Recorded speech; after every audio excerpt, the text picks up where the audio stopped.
जय हिंद दोस्तों, स्वागत है आप लोग का हमारे चैनल द इकोनॉमिक कैप्सूल में। आज की इस वीडियो में हम लोग क्लास 10 के इकोनॉमिक्स का जो हमारा सेकंड चैप्टर है that is sectors of Indian economy, उसको हम लोग बहुत ही ब्रीफली पढ़ने जा रहे हैं। इस पूरे चैप्टर को हम लोगों ने दो पार्ट्स में डिवाइड किया है। देखिए, जब हम लोग बात करते हैं सेक्टर्स ऑफ इंडियन इकोनॉमी, जब सेक्टर्स का मतलब पहले समझ लेते हैं। देखिए, इकोनॉमिक्स में क्या होता है ना, बहुत सारे इकोनॉमिकल एक्ट, हम लोग जब इकोनॉमिक्स के तौर पे इकोनॉमिक्स का चश्मा पहन लीजिए और जब दुनिया को आप देखिएगा तो हर चीज में आपको कुछ ना कुछ ट्रांजेक्शन, मनी रिलेटेड ट्रांजेक्शन देखने को मिलेगा ही। जब हम लोग एकदम प्रिमिटिव सोसाइटी में चले जाएंगे, एकदम मान के चलिए एंशिएंट हिस्ट्री का भी पहले, तो वहां पर कहीं ना कहीं वहां से बार्टर सिस्टम का शुरुआत हुआ था। और जब भी बार्टर सिस्टम का शुरुआत हुआ था वहां से इकोनॉमिक्स का स्टार्ट होता है। बार्टर सिस्टम वगैरह हम लोग क्लास 9 में पढ़ के आए हैं। बार्टर सिस्टम का मतलब क्या होता है, when we exchange goods with goods without, जब हम लोग बिना मनी का एक्सचेंज का हम लोग गुड्स के बदले गुड्स एक्सचेंज करते थे। जब हम लोग वैसी वैसी करके फिर इवॉल्व होते हुआ, सबसे पहले हमारा आता है भाई प्राइमरी सेक्टर। प्राइमरी सेक्टर का इवोल्यूशन हुआ हमारा। प्राइमरी सेक्टर मतलब जितना भी एग्रो रिलेटेड एक्टिविटीज होता है। सेकेंडरी, अभी इसको हम लोग डिटेल्स में पढ़ेंगे हम लोग। सेकेंडरी सेक्टर्स के बाद आ गया वहाँ से, मान लीजिए अब प्राइमरी सेक्टर तो आए कुछ कुछ, अब फिर हम लोग उसमें मॉडिफाई करके, जैसे मान लीजिए आम आया, अब आम को बहुत लोग अचार बना करके बेचने लगा डब्बा में पैक करके, तो वो जो प्रोसेसिंग का जो बीच का प्रोसेस हो जा रहा है that is included in the secondary sector. और नेक्स्ट आ जाता था हमारा टर्सरी सेक्टर, जो बीच में सर्विसेज, कहीं ना कहीं जो ट्रेडर्स थे, बैंकर्स थे, मनी लेंडर्स थे, जो विद टाइम इवॉल्व होते आए, राजा लोग का टाइम से हम लोग देखते आ रहे, तो ये टर्सरी सेक्टर्स में इंक्लूड हो जाते थे। आज का समय सबका ही एक नजरिया बदल चुका है। प्राइमरी भी बहुत ही वेल डिफाइंड हो गया है, सेकेंडरी भी वेल डिफाइंड हो गया है और टर्सरी भी वेल डिफाइंड हो गया है। चलते हम लोग कंटेंट पे, इस चैप्टर में हम लोग क्या क्या पढ़ने वाले हैं। सबसे पहले तो प्राइमरी सेक्टर के में देख लेते हैं हम लोग। प्राइमरी सेक्टर में जैसे हम आप लोग को इंट्रोड्यूस किया, प्राइमरी सेक्टर क्या हो जाता है, activities that are undertaken directly by using natural resource. बहुत ही इंपॉर्टेंट है ये, नेचुरल रिसोर्स। यानी कि प्राइमरी एक्टिविटीज क्या कहलाता है, जो कि नेचुरल रिसोर्सेज से हम लोग डायरेक्टली इंटरैक्ट करें। ऐसा एक्टिविटीज जहां नेचर से इंटरैक्शन हो रहा हो, जैसे कि एग्रीकल्चर, जैसे कि पोल्ट्री फार्मिंग, डेयरी, ये सारा चीज जो है कहीं ना कहीं हम लोग डायरेक्ट नेचर से इंटरैक्ट करते हैं। क्वायरिंग एक प्रोसेस हो गया, मिनरल्स को ऑब्टेन करना नेचर से। जो कोलियरी में काम कर रहे हैं, कोल को ऑब्टेन कर रहे हैं, नेचर से डायरेक्ट ऑब्टेन कर रहे हैं। कोयला तो कोई बना नहीं रहा, पेट्रोलियम जो निकाल रहे, क्रूड ऑयल के एक्सट्रैक्शन, क्रूड ऑयल के extraction that is primary activity. But उसको जब हम लोग मॉडिफाई कर रहे हैं, अलग अलग पेट्रोलियम प्रोडक्ट्स में बेच रहे हैं, वो सेकेंडरी के अंदर में आ जाएगा। When we produce a good by exploiting natural resources, बहुत ही हमारा इंपॉर्टेंट है भैया, exploiting natural resources, it is an activity of the primary sector. Why primary? भाई प्राइमरी क्यों है, हम लोग प्राइमरी को इसको कैटेगराइज क्यों कर रहे हैं? Primary sector forms the base of all products that we subsequently make. कहीं ना कहीं मान लीजिए लेट से अगर आप एक फेस वॉश भी यूज़ करें, तो फेस वॉश में बहुत सारे इंग्रेडिएंट्स है, कुछ कुछ नेचुरल हर्ब्स हो गए, तो वो हर्ब्स जो बना है कहीं ना कहीं वो प्राइमरी सेक्टर से ही, भाई जो उगाया है, जो किसान उसको उगाया होगा, तो वो प्राइमरी सेक्टर का आदमी होगा। मान लीजिए आप टमाटर का सॉस खा रहे हैं, कोई रोल वोल बना करके या फिर कोई भी चीज़ में लगा करके आप खा रहे हैं, तो वो सॉस जो टमाटर से बना है, टमाटर is also a primary product. तो कहीं ना कहीं ये सारा ही इंडस्ट्रीज का एक बेस फॉर्म करता है। आप अगर ये बोर्ड देखिएगा तो ये बोर्ड में जितना भी इलेक्ट्रॉनिक कंपोनेंट्स है वो मेटल से बना हुआ है। मेटल का जो एक्सट्रैक्शन का प्रोसेस हुआ होगा that is also a type of primary activity. Since most of the products that we get are from the agriculture, dairy, fishing, forestry etcetera, therefore this sector is also called agriculture and related sector. इस sector को हम लोग agriculture and related sector भी कहते हैं। तो MCQ में अगर आपसे क्वेश्चन आ जाए कि which sector is also known as agriculture and related sector, तो वहां सीधा आंख बंद करके मार देना भैया प्राइमरी। एग्रीकल्चर जहां है दैट इज प्राइमरी। देखिए हम लोग का किसान भाई जो है एकदम ढो ढा के माल लेके आ रहे हैं, लग रहा काटे कुटे वाला है। साउथ उथ का फिल्म में देखिएगा ना, लड़ाई फड़ाई हो जाता है, यही सब निकाल लेता मारा मारी करे के लिए।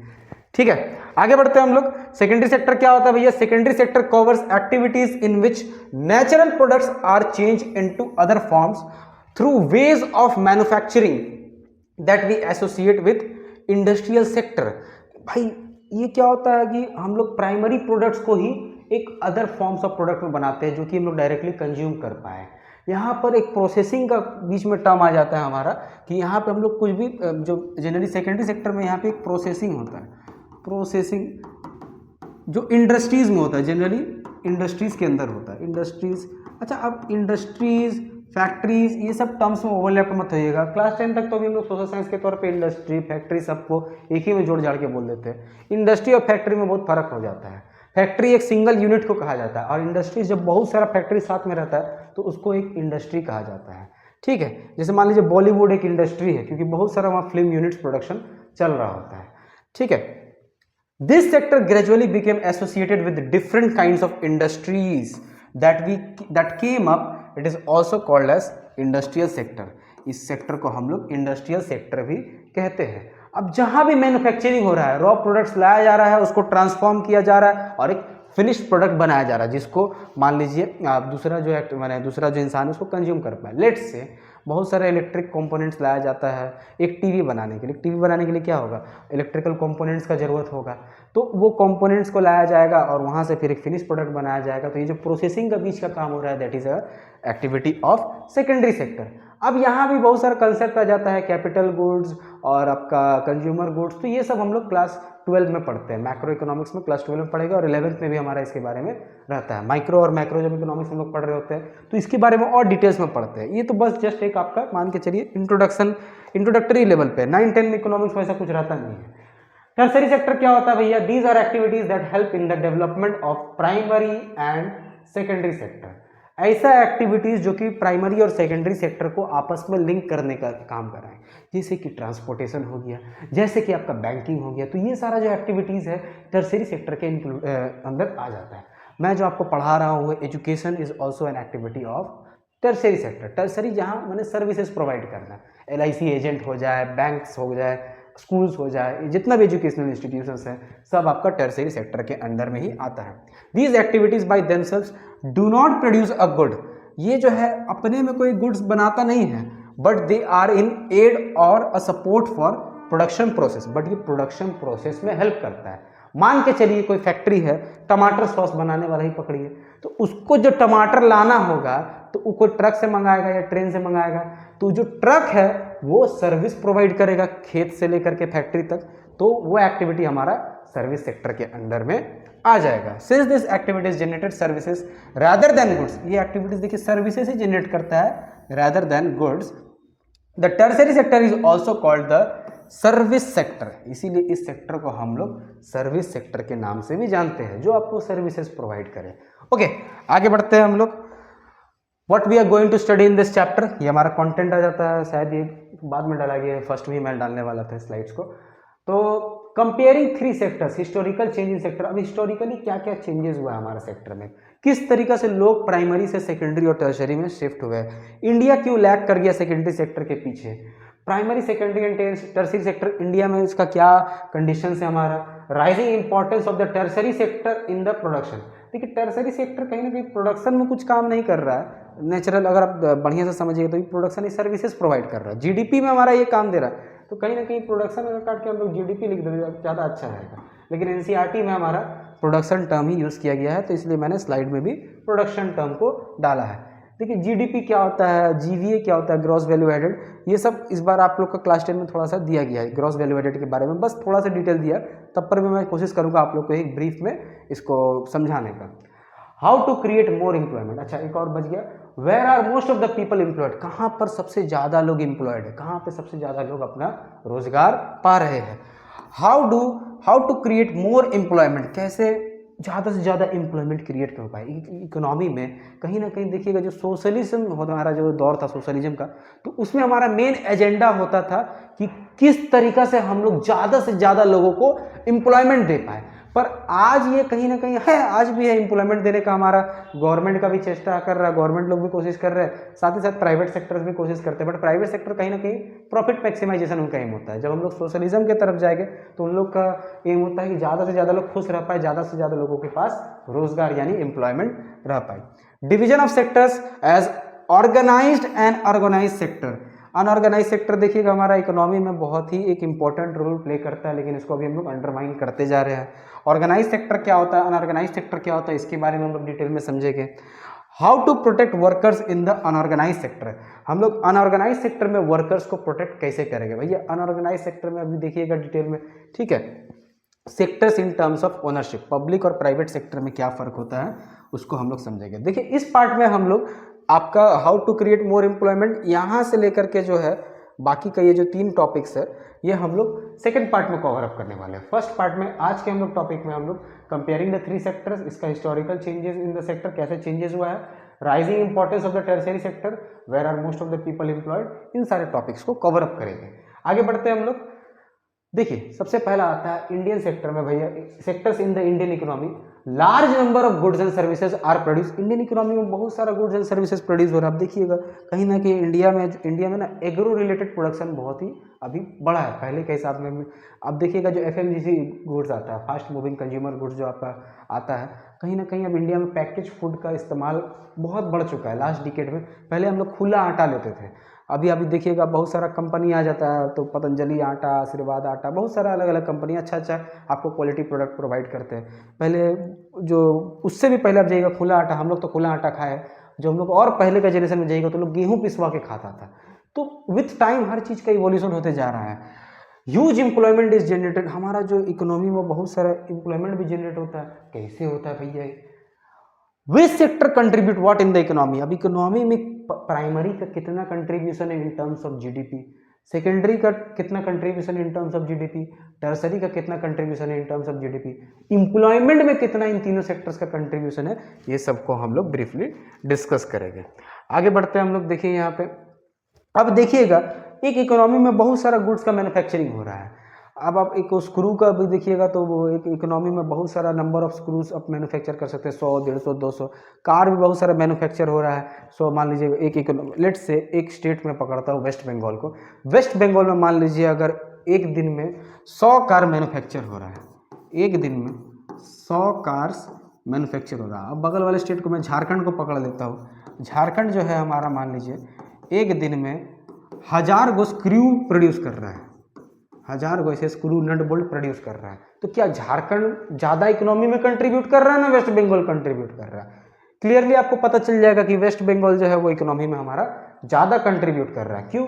कहीं ना कहीं आप कार का पैसा देखिएगा कितना पैसा लग रहा है। इसीलिए इकोनॉमी में हम लोग जो होता है नंबर ऑफ गुड्स को कंपेयर नहीं करते, rather we compare the value of those goods. Okay, practical problem in counting and comparing different sectors of the economy. Therefore, we get around this problem. Economists suggest that the value of goods and services should be used rather than adding up the actual numbers. Number of goods matter नहीं करता है, जो उसका value है वो matter करता है। ठीक है, कितना रुपया का गुड्स प्रोड्यूस हुआ है इकोनॉमी में, उसका क्या इंपॉर्टेंस है। अच्छा, वैल्यू कौन डिसाइड करेगा? वैल्यू कहीं ना कहीं इंसान ही डिसाइड करते हैं किसी चीज़ का क्या वैल्यू होगा। अब आपके नज़र में आपकी वाली का कितना वैल्यू हो तो आप ही के अंदर पता होगा। आप इसे देखिएगा तो एक कार, मान लीजिए एक बाइक, जिसके पास वो बाइक नहीं है तो उसके अंदर में उस बाइक के लिए बहुत इज्जत होगा। अगर किसी दिन वो लोन में परचेस कर भी लेता है उसके लिए वही बाइक उसका बहुत ज़्यादा वैल्यूएबल होगा उसके लिए।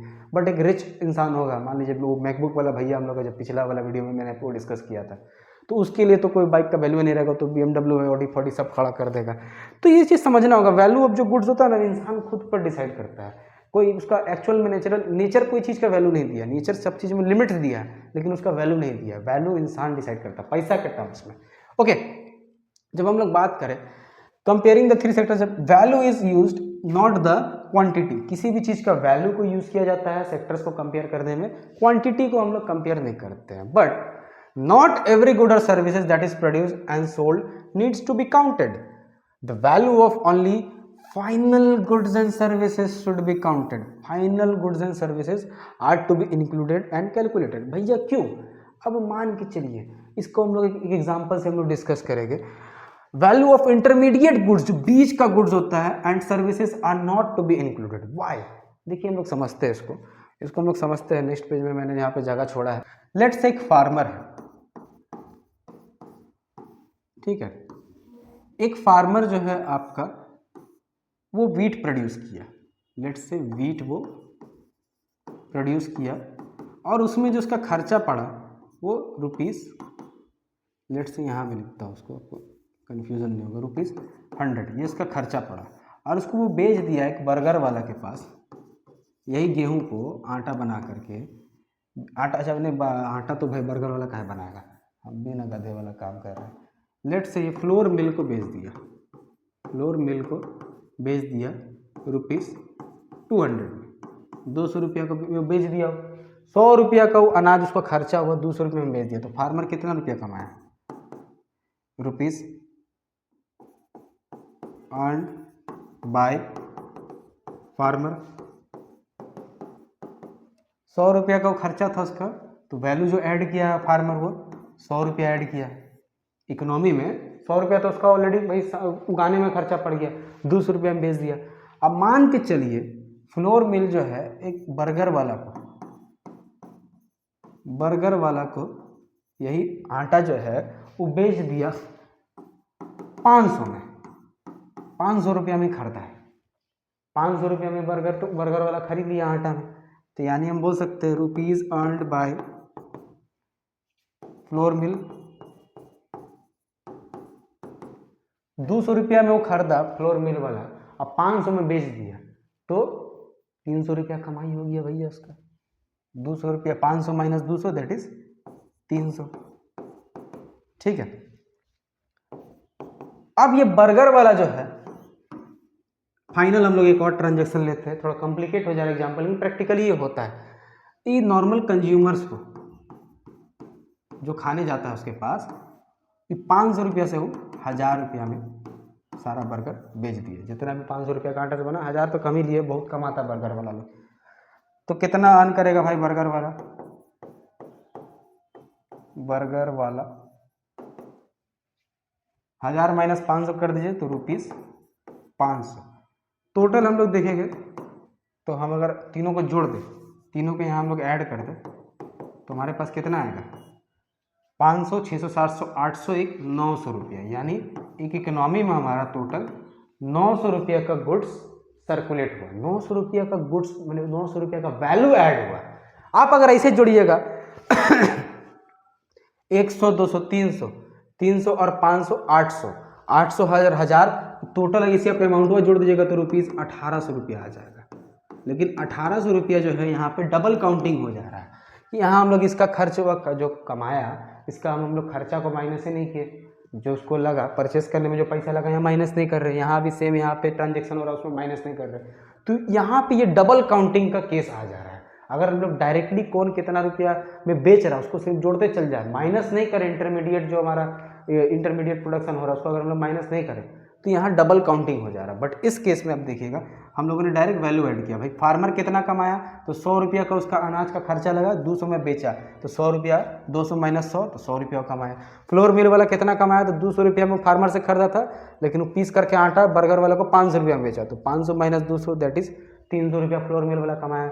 बर्गर वाला कितना कमाया तो 500 रुपया में फ्लोर मिल वाला से आटवा खरीद के लाया था तो वो बेच दिया वो कंज्यूमर को 1000 रुपया में, तो उसका बीच का मार्जिन कितना वैल्यू वो ऐड किया इकोनॉमी में दैट इज 1000 माइनस 500 तो 500 रुपया उसका वो इकोनॉमी में वैल्यू ऐड किया। अब देखिए वैल्यू ऐड जो है इन टर्म्स में वो डिपेंड कर सकता है। बर्गर वाला बेच सकता था 1200 रुपया में भी, 1500 रुपया में भी, उसके ऊपर डिसाइड होता है वो चीज़। तो जो वैल्यू एडिशन है कहीं ना कहीं इंसान के ऊपर भी डिपेंड कर रहा है। अभी हम लोग को उतना डीप में नहीं समझना, बस आप खाली यहाँ दो चीज़ को नोटिस करिए। डबल काउंटिंग यहाँ पे हो जा रहा था। अगर हम लोग डायरेक्टली जो जितना रुपया में बेचा है अगर सीधे उसको जोड़ दे तो वहाँ पे डबल काउंटिंग हो जा रहा था, क्योंकि हम लोग खर्चा को माइनस ही नहीं कर रहे थे। तो इसीलिए एक इकोनॉमी में हम लोग जब कंपेयर करते हैं कि कितना टोटल जीडीपी प्रोड्यूस हुआ है, कितना ग्रॉस डोमेस्टिक प्रोडक्ट जो बना है, तो इसका बहुत सारा मेथड्स होता है। ये हम लोग क्लास 11-12 में इसके बारे में पढ़ते हैं, value added method, income method. अभी हम लोग का सिलेबस में नहीं है। बस यहाँ पे आप लोग को दो चीज़ ध्यान रखना है कि डबल काउंटिंग एक में हो रहा है, एक में नहीं हो रहा। आप आगे देखिए, आगे इसके बारे में थियोरिटिकली दिया हुआ है। जब हम लोग ग्रॉस डोमेस्टिक प्रोडक्ट के बारे में बात करते हैं, the value of final goods and services, final goods and services, देखिए final goods and services produce in each sector during a particular area provides the total production of the sector for that year plus the sum of the production in the 3 sector gives what is called the gross domestic product. अब जितना भी sector, अब देखिए यहाँ पे तो हम लोगों ने एक एग्जाम्पल लिया। अब एक किसान को अगर आप देखिएगा, एक किसानवा को देखिएगा, कहाँ गया, एक किसान कहीं ना कहीं प्राइमरी एक्टिविटी कर रहा है। ठीक है, एक किसान जो है कहीं ना कहीं ये प्राइमरी एक्टिविटी कर रहा है ना, एक किसान जो है कहीं ना कहीं प्राइमरी सेक्टर में है। अच्छा, ये फ्लोर मिल वाला कहीं ना कहीं मैन्युफैक्चरिंग बीच का ट्रांजेक्शन का काम कर रहा है, आटा, गेहूं से वो आटा बना रहा है, तो इस सेकेंडरी के अंदर में आ जाना चाहिए, सेकेंडरी के अंदर में आ जाना चाहिए। और जो बर्गर वाला है इस सर्विसेज प्रोवाइड कर रहा है, क्या है, हाँ ये भी तो मैन्युफैक्चर कर रहा है, तो इसको भी आप मान के चल सकते हैं, सेकेंडरी सेक्टर के अंदर ही मान के चल सकते हैं, बर्गर वाला भी और फ्लोर मिल वाला भी। क्या है कि बर्गर बना रहा है तो खुद से नहीं बेच रहा है। अब मान के चलिए ये बर्गर जो है, जो कंज्यूमर जो खरीदा है वो स्विगी जोमेटो से मंगाया है, स्विगी जोमेटो से मंगाया है। तो स्विगी जोमेटो वाला क्या कर रहा हो, तो कुछ मैन्युफैक्चरिंग नहीं कर रहा, बस यहाँ से ले जा करके कंज्यूमर को बेच रहा है, बीच में वो कुछ अपना चार्ज लेगा।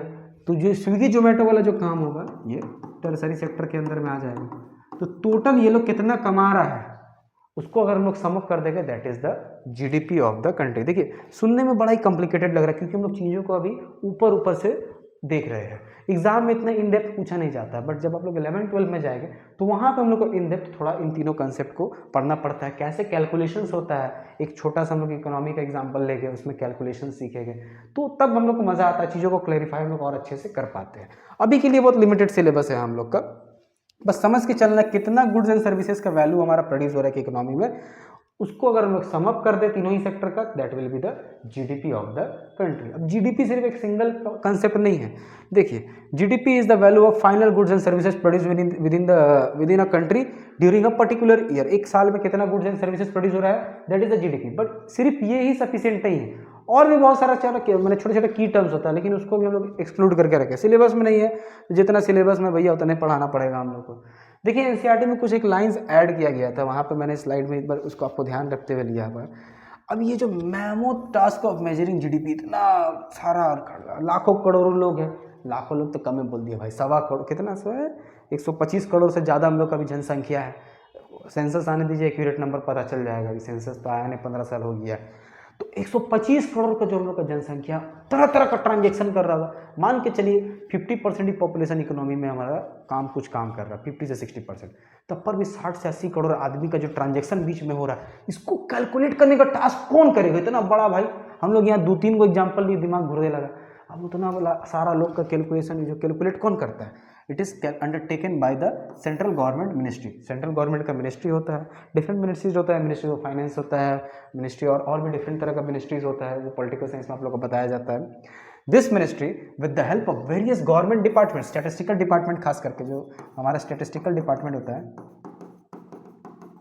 स्टैटिस्टिकल डिपार्टमेंट जो होता है, जब आप लोग इकोनॉमिक्स लेकर के अगर आप ग्रेजुएशन करिएगा, पोस्ट ग्रेजुएशन करिएगा, तो स्टैटिस्टिकल डिपार्टमेंट में आप लोग को अप्लाई करने का चांस मिलता है। तो स्टैटिस्टिकल डिपार्टमेंट के जो लोग होते हैं of all the Indian states and union territories collect information relating to the total volume of goods and services and their prices and then estimates. तो अब इसका टोटल वैल्यू को हम लोग को एस्टिमेट करना पड़ता है कि इसका वैल्यू कितना होगा, ये गेहूं का वैल्यू कितना होगा, तो इकोनॉमी में आईफोनमा का वैल्यू कितना होगा, कुछ अगर मान के चलिए भी स्टील का वैल्यू कितना होगा, तो बहुत सारा बहुत। मैंने अब देखिएगा इकोनॉमी जितना सिंपल उतना ही कम्प्लेक्स है। मैंने फर्स्ट वीडियो में ही आप लोग को बताया था, जितना ये सिंपल लगता है उतना ही ज़्यादा कम्प्लेक्स भी है अंदर से।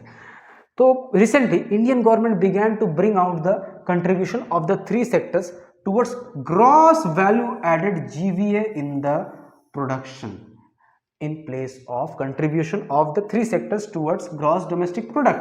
हम लोग gross domestic product से अभी हम लोग gross value added पे ज़्यादा फोकस कर रहे हैं। देखिए दोनों ही सिमिलर चीज़ है, बस आपको थोड़ा सा डिफरेंस हो जाता है। क्या डिफरेंस हम लोग समझते हैं, देखिए जो जीडीपी होता है, जीडीपी पे ही हम लोग ये डिफरेंट मेथड्स हो जाता है, इसी में हम लोग कैलकुलेट करते हैं ग्रॉस वैल्यू एडेड।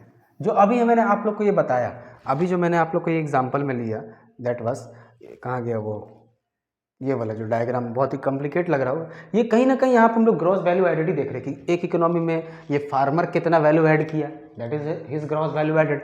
एक इकोनॉमी में जो फ्लोर मिल वाला है उसने आपका कितना वैल्यू ऐड किया, जो बर्गर वाला है उसने आपका कितना वैल्यू ऐड किया, और इन सम अप जब हम तीनों को ये सम अप कर देंगे, that will become the GDP of that state और कंट्री।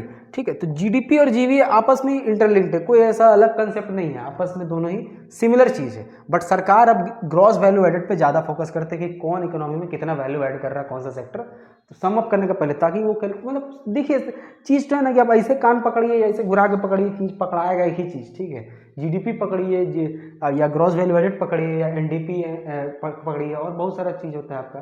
तो आप किसी भी चीज़ को भी आप काउंट करिए, कैसे भी काउंट करिए, आपका बात यही आएगा इकोनॉमी में। तो देखिए स्ट्रक्चर समझना है, चैप्टर का स्ट्रक्चर समझिए आप।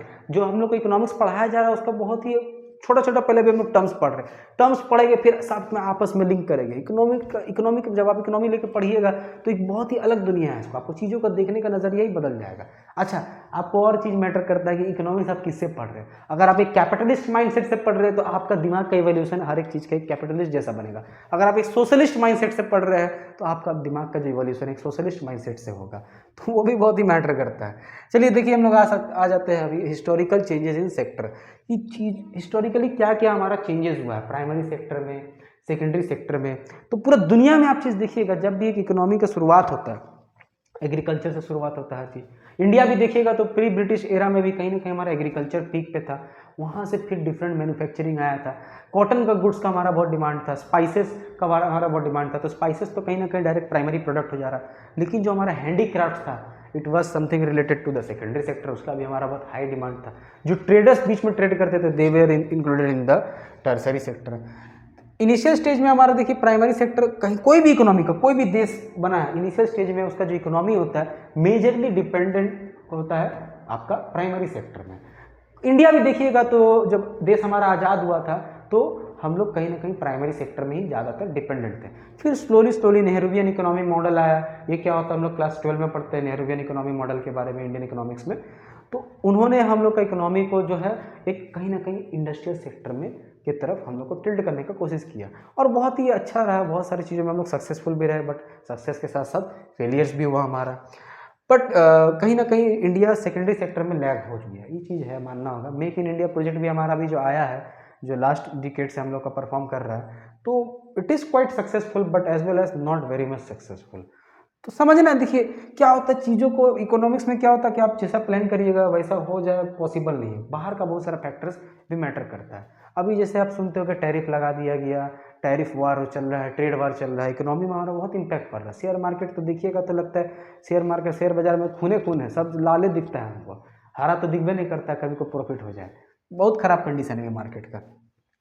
Technological improvement and increase in production. फिर स्लोली क्या होता है एग्रीकल्चर में, आप देखिएगा टेक्नोलॉजिकल इंप्रूवमेंट बहुत ही इंपॉर्टेंट रोल प्ले करता है। अब ग्रीन रेवोल्यूशन कैसे हुआ, तो HYV सीड्स आया।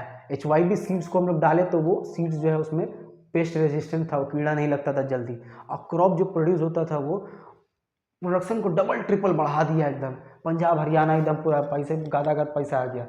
ईस्टर्न साइड्स में ग्रीन रेवोल्यूशन पॉसिबल नहीं हो पाया, काहे कि वो थोड़ा कॉस्टली हो जाता था, प्रोसेसिंग का जो हमारा चीज़ था। तो एक इकोनॉमी में यूएस जो है कहीं ना कहीं टेक्नोलॉजिकल इंप्रूवमेंट पे बहुत ज़्यादा रहा, जिससे हमारा उन लोग का प्रोडक्शन जो है एग्रीकल्चर में बहुत बढ़ा। फिर इंडिया में भी ये चीज़ हुआ, तो इंडिया में भी आज हम लोग सेल्फ सफिशिएंट है इन टर्म्स ऑफ फूड ग्रेन्स। पहले हम लोगों को अनाज भी इम्पोर्ट करना पड़ता था, ऐसा कंडीशन था। Many people could now take up other activities. तो अब जब प्रोडक्शन बढ़ जाता है ना, तो कहीं ना कहीं लोग सोचते पैसा कमा ही रहा है इतना। अब मॉडर्न टेक्नोलॉजी आ गया, पहले हल हाथ से जोतता था आदमी, फिर गाय वाय से जोतवाता था, गाय ने बैल से। फिर उसके बाद जब ट्रैक्टर आ गया तो देखा ये भाई जो 4 आदमी का काम है एक ही आदमी कर दे रहा है। डिफरेंट मशीन्स आ गया, तो जहाँ 50 लोग का इंप्लॉयमेंट होता तब 10 लोग मिलकर के वही काम कर दे रहा है। तो बाकी जो 30-40 लोग जो है वो नाउ अब उसके पास वो कोई और काम खोजे कि चलो भाई प्लांट में काम कर लेते हैं, इंडस्ट्रीज़ में, या कुछ और पढ़ लिख करके टीचर प्रोफेसर बन जाते हैं या लॉयर बन जाते हैं। तो वो लोग फिर शिफ्ट हो जाते हैं प्राइमरी सेक्टर से सेकेंडरी और टर्सरी सेक्टर में। सेकेंडरी सेक्टर जब आता है तो इसका भी इवोल्यूशन बहुत ही अलग तरीका से होता है, न्यू मेथड्स ऑफ मैन्युफैक्चरिंग। तो पहले जब आप देखिएगा तो हैंडीक्राफ्ट्स में हमारा तरफ देश जो था वो इंक्लाइन था, हम लोग ज़्यादातर जो है हैंडमेड गुड्स के ऊपर डिपेंडेंट होते थे। बट जैसे ही इंडस्ट्रियलाइजेशन हुआ यूरोप में, फिर इंडिया पे भी उसका जब इम्पैक्ट पड़ा तो मशीन मेड गुड्स का हम लोग भी हैबिचुअल हो गए। आज जितना भी चीज़ हम लोग देख रहे हैं मैक्सिमम हम लोग मशीन मेड ही यूज़ कर रहे हैं, चाहे वो स्मॉल स्केल में प्रोड्यूस हुआ हो या लार्ज स्केल में प्रोड्यूस हुआ हो। Coming up and expanding of factories का जो हमारा जो एक्सपेंशन हो रहा है, इंडस्ट्रियलाइजेशन हो रहा है। अभी देखिएगा जब नेहरूवियन इकोनॉमी मॉडल था हमारा, तो उस स्केल में हम लोग रैपिड इंडस्ट्रियलाइजेशन की तरफ फोकस किए थे। DSP का सेटलमेंट हुआ था, Durgapur steel plant, Bokaro steel plant. तो बहुत सारा पहले रॉ मटेरियल्स का जो आपका मैंने जो बल्क जो आपका बोल सकते हैं कहीं ना कहीं बैकबोन ऑफ द इंडस्ट्री जो होता है हमारा आयरन एंड स्टील, उस पर हम लोग ध्यान दिए। वहाँ से फिर डिफरेंट इंडस्ट्रीज का इवोल्यूशन हुआ। अभी आप देखिएगा इंडिया जो है ऑटोमोबाइल्स पे बहुत अच्छा परफॉर्म कर रहा है, गाड़ी वाड़ी का मैन्युफैक्चरिंग में। अब स्लोली हम लोग स्मार्टफोन फोन्स मैन्युफैक्चरिंग की तरफ भी शिफ्ट हो रहे हैं। Dominance of the secondary sector is very important for a developing economy. China देखिए सेकेंडरी सेक्टर का डोमिनेंस उसके पास, दुनिया में क्या नहीं है जो चाइना मैन्युफैक्चर कर रहा है। अभी जो मैं कैमरा से रिकॉर्ड कर रहा हूँ, ये बोर्ड, कपड़ा वपड़ा छोड़ दीजिए, इंडिया मैन्युफैक्चर कर रहा है, कुछ चीज़ में इंडिया भी है, लेकिन मैक्सिमम चीज़ आज का समय चाइना प्रोड्यूस कर रहा है। तो दबदबा बना लिया भाई। सेकेंडरी सेक्टर के पास जितना जिसका पोटेंशियल रहेगा उसका पूरा दुनिया में दबदबा बन जाता है। टर्सरी सेक्टर जब देखिएगा तो इंडिया यहाँ भाई सर्विसेज प्रोवाइड करने में one of the leading services हम लोग प्रोवाइड करते हैं। In the past 100 years there has been further shift from secondary to tertiary sector in developed countries. भैया यूएस भी क्या करने खोज रहा था बीच में, डोनाल्ड ट्रंप का पहले, मिस्टर डोनाल्ड ट्रंप जब आया था तो उसका पहले ये लोग कोशिश कर रहे थे कि हम लोग सर्विस सेक्टर में ज़्यादा फोकस करें। गूगल, माइक्रोसॉफ्ट, ये सब क्या है, सर्विसेज प्रोवाइड करते हैं। तो वो लोग मैन्युफैक्चरिंग को डेवलपिंग कंट्रीज की तरफ टिल्ट कर दिए कि जाओ भैया जो मैन्युफैक्चरिंग है ये हम लोग का इन्वायरमेंट को बहुत हार्म पहुंचा रहा है, हम लोग इतने रुपया टर्सरी सेक्टर से कमा लेंगे, जाओ मैन्युफैक्चरिंग तुम इंडिया जैसा कंट्री में करो, वहाँ पॉल्यूशन फैलाओ, वहाँ का आदमी को मतलब नहीं है। इंडिया में आ गया मैन्युफैक्चरिंग करे, इंडिया को भी जरूरत था, काहे तो भाई उन लोग के पास तो भी कुछ नहीं, हम लोग के पास, हम लोग सोचे भाई एग्रीकल्चर से कितना रहेगा। तो एक स्टेजेस होता है, पहले प्राइमरी फिर सेकेंडरी, सेकेंडरी को जितना लोग फोकस करेगा अपने आप टर्सरी सेक्टर भी एक्सपेंड करता है। तो ये चीज़ देखा गया है कि जो टर्सरी सेक्टर है, टर्सरी सेक्टर में यहाँ पे आदमी लोग कहीं ना कहीं जो आपके टर्सरी सेक्टर में जहाँ जितना भी जो डेवलप कंट्रीज है वो लोग ज़्यादा प्रायोरिटाइज कर रहे हैं। पोल्यूशन नहीं, लोग आराम से खुश भी रह सकते, पैसों ज़्यादा कमा लेता है भाई, कंप्यूटर में काम करो पैसा कमा लो एकदम मस्त। The service sector has became the most important in terms of total production. India में भी सर्विस सेक्टर का बहुत ही इंपॉर्टेंट रोल है। देखिएगा अभी हम लोग आगे हम लोग देखेंगे सर्विस सेक्टर और सेकेंडरी सेक्टर में ज़्यादा आप लोग को फर्क नहीं देखने को मिलेगा। देखिए यहाँ पे हम लोगों ने जीवीए के अकॉर्डिंग एक ग्राफ लिया है जो भी करंट एनसीईआरटी में आप लोग को दिया गया है। तो इस ग्राफ में जब हम लोग स्टडी करेंगे तो primary sector gross value added by primary, secondary and tertiary sector, तो 1977-78 में देखिएगा तो तीनों लगभग बराबर ही दिख रहा है, थोड़ा सा लाल वाला कम है सेकेंडरी, प्राइमरी आपको ज़्यादा दिखेगा और जो ऊपर में क्या है हरा वाला टर्सरी है ना, टर्सरी दिखेगा। उस समय क्या था ना, पुलिस का जो चीज़ था 77-78 में, पुलिस भी सर्विसेज प्रोवाइड कर रहा है, पोस्ट ऑफिस सर्विस है, बैंकिंग सर्विस है, तो ये सब चीज़ भी सर्विस सेक्टर के अंदर में आ जाता है। तो यहाँ आपको दिख रहा है। फिर जब आप आइएगा 2017-18 में, तो आज भी जो हमारा इकोनॉमी में जो एग्रीकल्चर से हमारा जो आउटपुट हो रहा है, जो इकोनॉमी में हमारा जो आउटपुट आ रहा है वो सबसे कम दिख रहा है, उससे ज़्यादा आपका सेकेंडरी में है, और सबसे ज़्यादा सर्विस सेक्टर आपको इकोनॉमी में हमारा वैल्यू ऐड कर रहा है। आखिर ऐसा क्यों भाई, मैन्युफैक्चरिंग क्यों नहीं? देखिए एग्रीकल्चर वैल्यू कम ऐड कर रहा है, चलता है ठीक है इकोनॉमी में हम लोग का, फिर भी एग्रीकल्चर का जब कंडीशन देखिएगा, सेकेंडरी सेक्टर का कंडीशन और ज़्यादा खराब है। एग्रीकल्चर का तो है ही खराब, सेकेंडरी का और ज़्यादा खराब है। कारण है कि हम लोग मैन्युफैक्चरिंग में कम्पीट नहीं कर पाए, इनकम्पिटेंट हो गए हम लोग, पॉलिटिक्स वगैरह का वजह से बर्बाद हुए। Some services are basic services, hospitals, education institutions, banking, courts, government offices etcetera. तो कुछ कुछ जो सर्विसेज होते हैं बेसिक सर्विसेज आप देखिएगा तो ये शुरुआत से ही था इंडिया में। आप हॉस्पिटल देखिए था, बहुत कम था, एजुकेशन इंस्टीट्यूशन, टीचर, लॉयर, ये सब भी जो था। Sorry for the interruption, power cut हो गया था हमारा। तो देखिए हम लोग डिस्कस कर रहे थे कि भैया कौन सेक्टर कितना वैल्यू ऐड कर रहा था इकोनॉमी में हमारा। प्राइमरी सेक्टर देखिएगा तो अभी करंट का समय 2017-18 में आपका वैल्यू जो है देखिए कितना आपका कम दिखेगा। खाली ग्राफिकल देखिए, उतना डेटा आपको याद अभी नहीं रखना होगा, जरूरी नहीं है, बस आप सीक्वेंस याद रखिएगा। सेकेंडरी उससे भी कम और टर्सरी सबसे ज़्यादा कंट्रीब्यूट कर रहा है करंटली हमारा इकोनॉमी में, यानी टर्सरी ये मैक्सिमम है, नंबर 1 है भैया, ये नंबर 2 और ये नंबर 3, सबसे ज़्यादा आपका कंट्रीब्यूशन टर्सरी सेक्टर कर रहा है, उससे कम सेकेंडरी और उससे कम प्राइमरी। आखिर ऐसा क्यों रहा, हम लोग कहीं ना कहीं इनकॉम्पिटेंट क्यों रह गए? देखिए इसमें कहीं ना कहीं थोड़ा सा पॉलिटिक्स का भी इन्वॉल्वमेंट है कि हम लोग जो है अपना शॉर्ट टर्म एजेंडास को फुलफिल करने के लिए लॉन्ग टर्म एजेंडास को हम लोग कॉम्प्रोमाइज़ कर दिए। आप शुरुआत में देखिएगा तो कहीं ना कहीं जो हमारा जो नेहरू जी थे बहुत ही अच्छा तरीका से इकोनॉमी को लेकर के आगे बढ़ रहे थे, उनका जो मॉडल था वो लॉन्ग टर्म बेसिस पे था। बट करंट जो बीच में हमारा जो पॉलिटिकल इंटरप्शंस आया था 70s, 80s और 90s के समय में, तो उसी समय हम लोग चाइना से भी पीछे हट गए और आज तो चाइना हम लोग से बहुत आगे निकल चुका है। Reasons behind the rising importance of tertiary sector in GDP, तो क्या क्या कारण रहा? तो पॉलिटिकल रीजन है, लेकिन इसको आपको एग्जाम में नहीं लिखना है, जो बुक में दिया है वही लिखना है। क्या दिया हुआ है? Some services are basic services, hospital, education institution, banking, courts, government offices etcetera. तो ये सारा सर्विसेज तो हम लोग को इकोनॉमी में भाई लोग टैक्सेस भी प्रोवाइड कर रहा है, वो उसको हम लोग काउंट करेंगे तो नॉर्मल पहले भी था।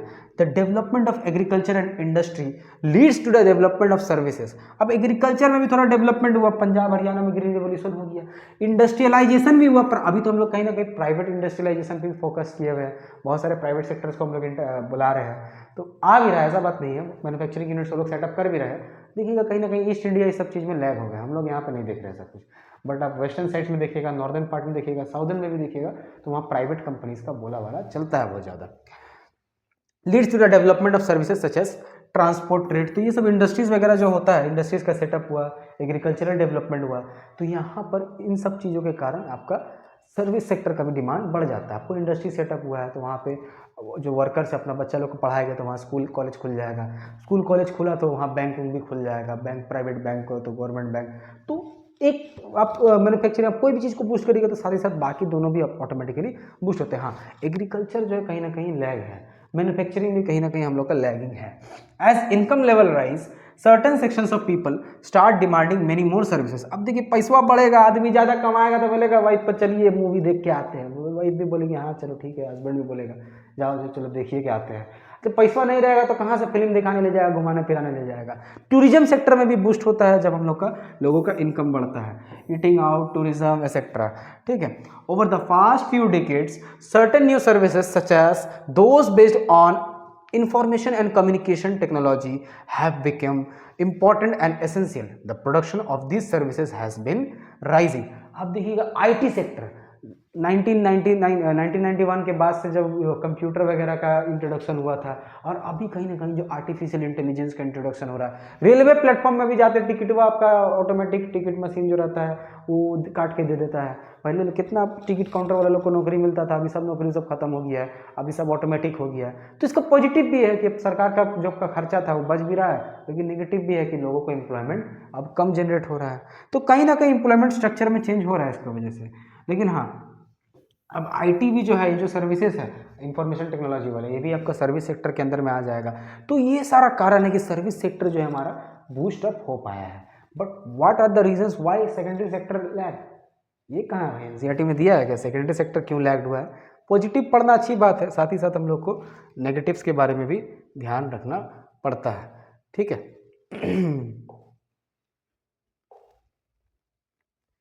इसके बाद हम लोग बढ़ते हैं। तो हम लोगों ने तो डिस्कस किया कि कौन सा सेक्टर कितना वैल्यू ऐड कर रहा है इकोनॉमी में, but what's about the employment structure. देखिएगा आप यहाँ हमारा ये वैल्यू वाला हमारा जो चार्ट दिया हुआ है एनसीईआरटी में, तो ये हम लोगों ने डिस्कस किया भाई 77 78 में कितना वैल्यू कौन सेक्टर ऐड कर रहा था। ये परसेंटेज के अकॉर्डिंग है, वो वाला मॉनिटरी टर्म्स के अकॉर्डिंग में था, पैसा के अकॉर्डिंग। परसेंटेज के अकॉर्डिंग में देखिएगा तो सबसे पहले हम लोग जब जाएंगे तो वैल्यू कौन सेक्टर कितना ऐड कर रहा था, तो प्राइमरी सेक्टर सबसे ज़्यादा ऐड कर रहा था, उसके बाद था सर्विस, और जो सेकेंडरी सेक्टर था सबसे कम में था। रेड मेरिट शायद नहीं दिख रहा होगा, ब्लैक ले लेता हूँ। तो जो सेकेंडरी सेक्टर था वो सबसे कम था, जो कि हमारा वैल्यू ऐड करने के टर्म्स में। फिर जब हम लोग 2017-18 में आएंगे तो टर्शरी सेक्टर यहाँ लीडिंग हम लोग को दिख रहा है, उसके बाद सेकेंडरी और सबसे कम agriculture sector in terms of value addition. क्या है भाई, वैल्यू एग्रीकल्चर में वैल्यू क्यों नहीं ऐड हो रहा है, क्यों वो लोग इकोनॉमी में सबसे कम कंट्रीब्यूट कर रहे हैं इन terms of valuation. But what's about the employment structure. देखिए सबसे ज़्यादा लोग, कितना परसेंटेज लोग भाई एग्रीकल्चर में एम्प्लॉयड थे 77-78 में, 71% लोग एकदम, ये इतना लोग एम्प्लॉयड थे। सर्विस सेक्टर में सेकंड में आ जाते हैं बस मात्र 18%, और मैन्युफैक्चरिंग में सिर्फ 11% लोग एम्प्लॉयड थे। करंट अगर आप सिनेरियो देखिएगा तो आज भी 44% लोग एग्रीकल्चर रिलेटेड एक्टिविटीज़ में इन्वॉल्व है, यानी प्राइमरी एक्टिविटी में इंगेज्ड है। सेकेंडरी में आप देखिएगा तो भाई वो लोग कम है, और टर्सरी में ठीक है 31%, ठीक है चलेगा। बट सेकेंडरी को थोड़ा और एक्सपेंशन का जरूरत है। एक डेवलप्ड इकोनॉमी, जब हम लोग बोलते हैं विकसित भारत, हमारा भारत तभी विकसित हो पाएगा जब हम लोग एग्रीकल्चर पे कम डिपेंडेंट हो और सेकेंडरी और टर्सरी पे ज़्यादा डिपेंडेंट हो। क्योंकि ज़्यादातर आप देखिएगा जो डेवलप्ड इकोनॉमीज में है तो उन लोगों का जो वैल्यू एडिशन है और जो ज़्यादातर लोग इन्वॉल्व है,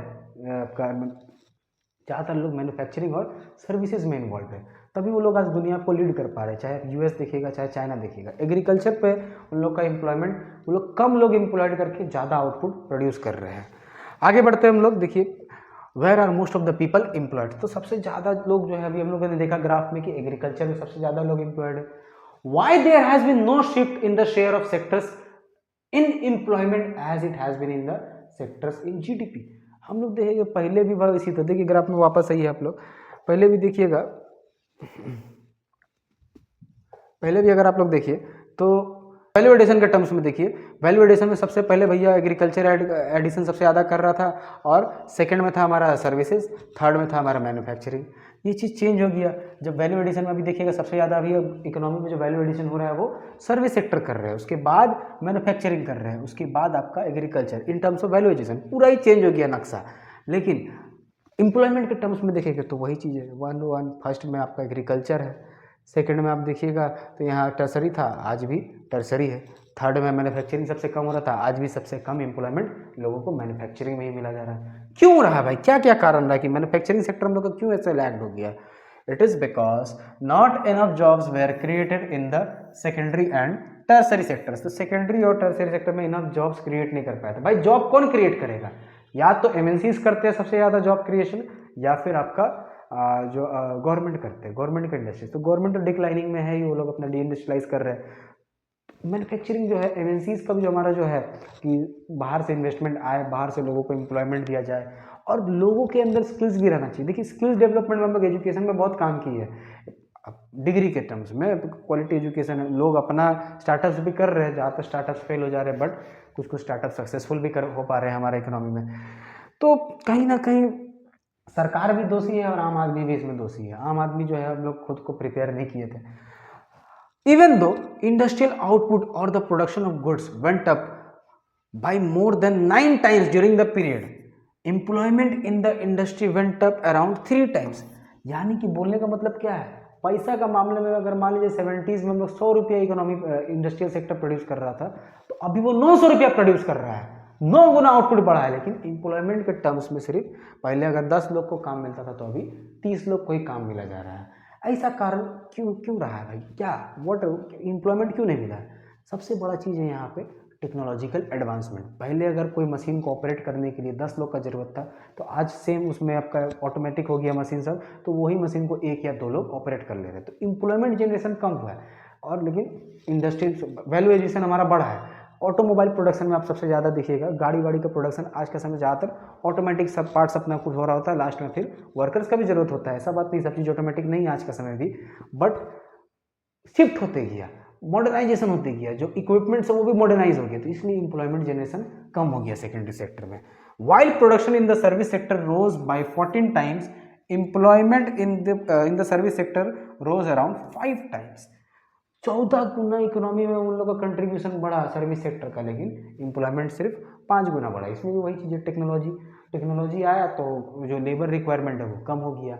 कहीं ना कहीं देखिएगा टेक्नोलॉजी कोई बहुत सारा चीज़ को खा भी जा रहा है, लेकिन बहुत सारा न्यू आउटकम्स भी आपको, बहुत सारा न्यू एम्प्लॉयमेंट भी जनरेट कर रहा है इकोनॉमी में हमारा। People in the primary sector are under employed, बहुत इंपॉर्टेंट चीज़ है भैया, अंडर एम्प्लॉयड और डिस्गाइज्ड अनएम्प्लॉयमेंट। इसका मतलब क्या होता है? एक आदमी का अगर लेट से अगर वो 8 घंटा उसके पास काम करने का क्षमता है, लेकिन वो उसको काम मिल रहा है 2 घंटा का, 3 घंटा का, उसको प्रॉपर काम नहीं मिल पा रहा है।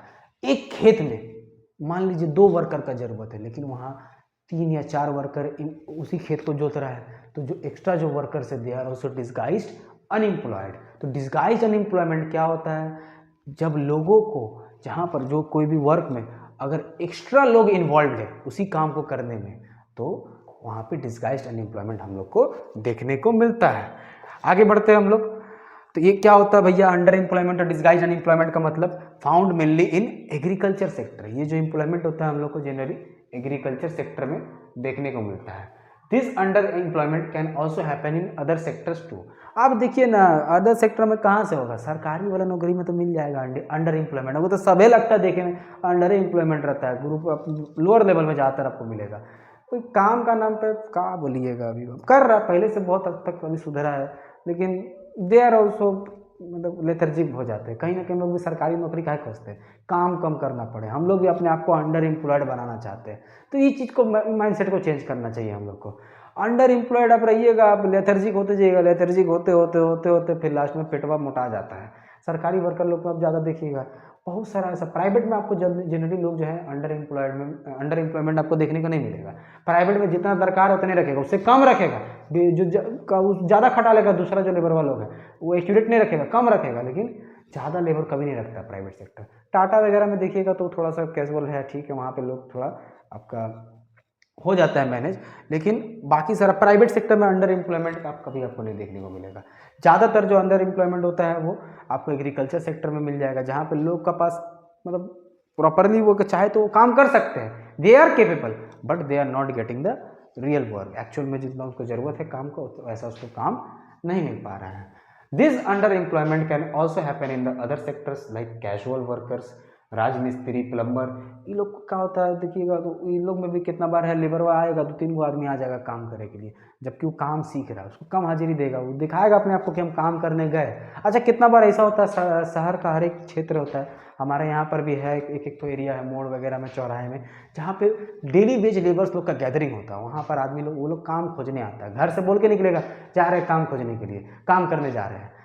क्या पता उसको काम मिले या ना मिले, हो सकता है काम मिले तो 2 घंटा का काम मिले या 3 घंटा का मिले, हो सकता है अच्छा एम्प्लॉयमेंट में 2-3 दिन का भी काम मिल जाए। बट जो मिस्त्री लोग होते हैं वहाँ पे, उन लोगों को, वो लोग एक होप से आते हैं कि भाई आज काम शायद हम लोग को काश मिल जाए, ज़रूरी नहीं होता है कि उनको काम मिल पाए।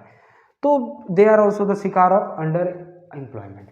तो देखिए, अंडर एम्प्लॉयमेंट का आप लोग का क्या उपाय हो सकता है कि लोग अपने आप को अंदर स्किल्स डेवलप करके रखें। अगर एक लेबर है, मान के चलिए एक लेबर है, उसको बहुत सारा तरह का काम आता है, उसको आप मान के चलिए सीमेंट उमेंट का भी काम आता है, पुट्टी का भी काम आता है, मट्टी फट्टी कोड़ने भी जानता है, फॉल सीलिंग का भी काम सीख लिया। तो जितना ज़्यादा उसके पास स्किल्स रहेगा, कभी भी आपको बैठा हुआ नहीं दिखेगा। अब मान के चलिए जो एक ही काम सीख लिया, भाई हमको मटिए कोड़ने आता है, हम वही करबे करेगा, हमको मिले काम नहीं मिले हम नहीं जानते, वही करेगा, तो उस केस में आपका अंडर एम्प्लॉयमेंट और ये सारा केसेस जो है बढ़ जाता है वहाँ पे सिनेरियो।